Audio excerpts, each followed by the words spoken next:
From Ashes, Chapter 33, The Present. On that last day, home from work, nursing a cup of herbal tea, I call Nora.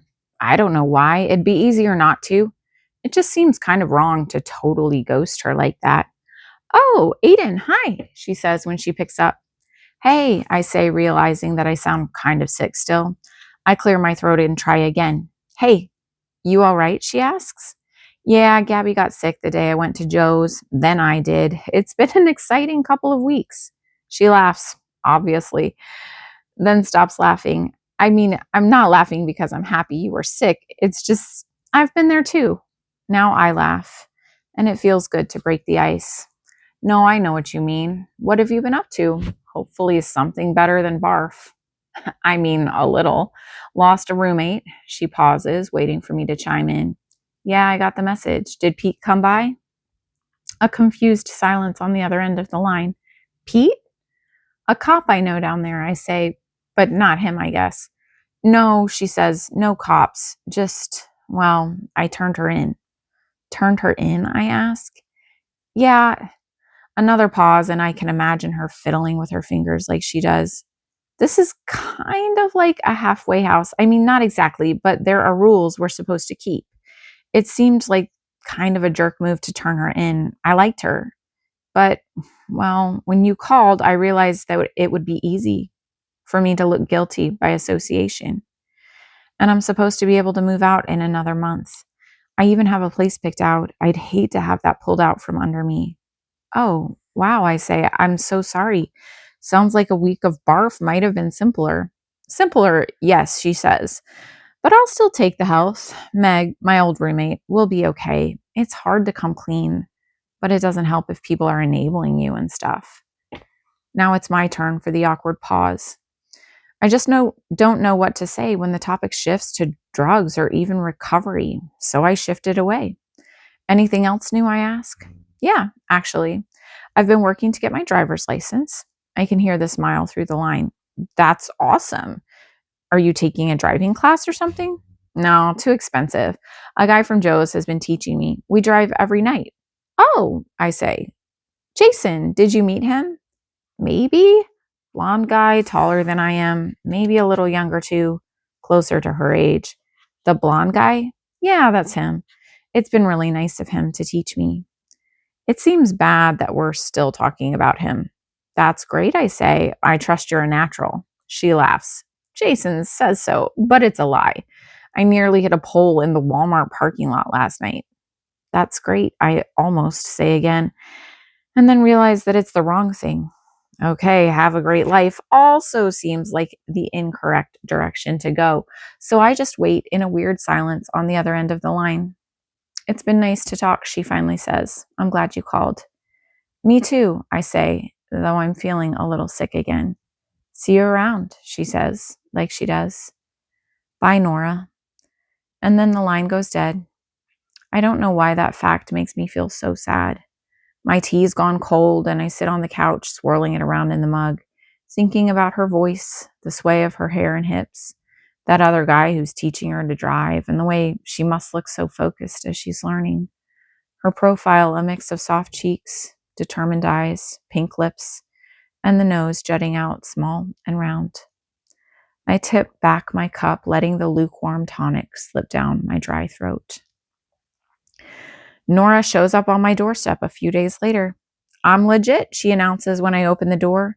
It takes me a minute to process the car behind her, that she's a solo driver. You did it, I say, and without thinking, reach out and hug her. She hugs me back, and halfway through, I start to wonder what I'm doing, holding this warm, soft creature when just 2 weeks ago I was about to send the cops to her apartment. The hug suddenly feels like something I don't deserve. I pull away, and she steps back. I brought this for Gabby for the next time she's sick. She holds out a game, Connect 4. I remember playing it as a kid and realized that aside from a few boxes of playing cards and some partial puzzles, I have almost no games for Gabby. Thanks, I say, then call into the house for Gabby. She pops her head around the hallway wall like she'd been standing there waiting the whole time. Miss Nora brought this for you, I say. I heard you were sick, Nora adds, squatting down so she's at Gabby's level. and I thought you and your dad might want to have something you could play together. Gabby takes the box a little shyly and then says, "How do you play?"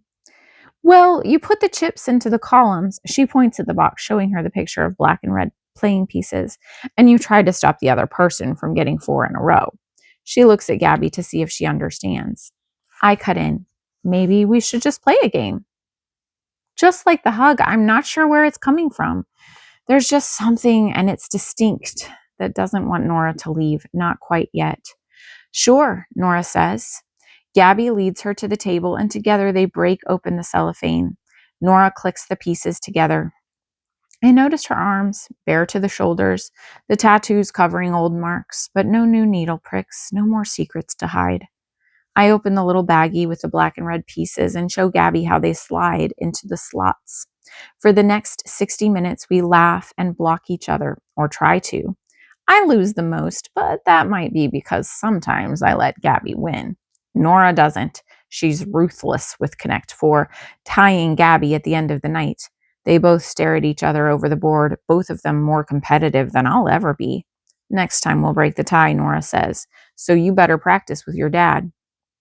Gabby grins devilishly, still staring, like she has every intention of practicing until she's the solo Connect 4 queen, and then she quirks her head to the side.